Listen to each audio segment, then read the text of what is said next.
Biden has authorized sanctions against communist Cuban officials in the wake of that crackdown during those anti-government protests a couple weeks ago. In his statement, the president warns, quote, "This is just the beginning. The United States will continue to sanction individuals responsible for the oppression of the Cuban people."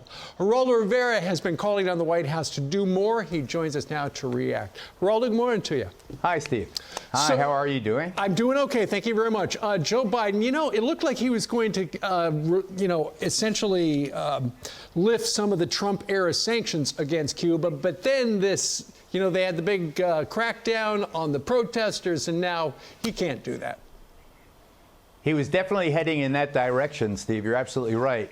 Cuba Libre, we talk about Cuba Libre, rum and Coke. It's more than a tropical drink, though. It's the aspiration of millions of Cubans living under communist rule. And the scale and the spread of these anti-government protests in Cuba really is unprecedented. So I absolutely agree with President Biden to sanction the defense minister and the Black Berets, this elite unit that have been responsible for really knocking heads, the brutal crackdown.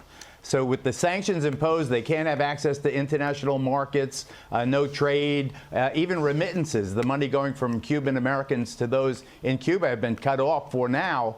I think that we may be throwing the baby out with the bathwater, though. The people who are suffering from our sanctions, particularly sanctioning, we're not allowing vaccines, the coronavirus vaccines, to get to this stricken island. I think that we can't let Cubans die just because their leaders are these sick communists. I think in the name of humanity, we should send food and some of our surplus vaccines to save the innocents there, Steve. Geraldo, one of the things that the United States federal government could do to really help the people of Cuba is figure out how to get them internet service, because we were able to see that uprising 2 weeks ago because they had service to social media companies and stuff like that. They could upload things, they could coordinate the rallies and the protests all across the island. They have since pulled the plug on it, but there have been some suggestions that the federal government could float a weather balloon over it, get them internet so they can get the word out.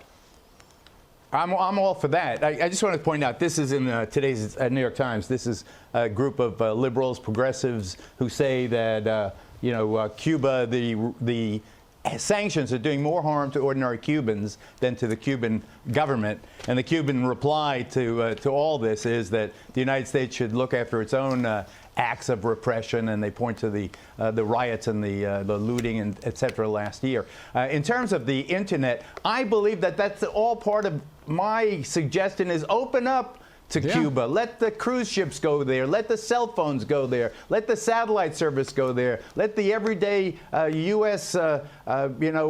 Commerce and life. And if we open up Cuba the way we open up Vietnam and China, I think that we have a better chance of affecting the government's relationship with the Cuban people. Indeed. All right, Geraldo, thank you very much for weighing in today from out in Cleveland.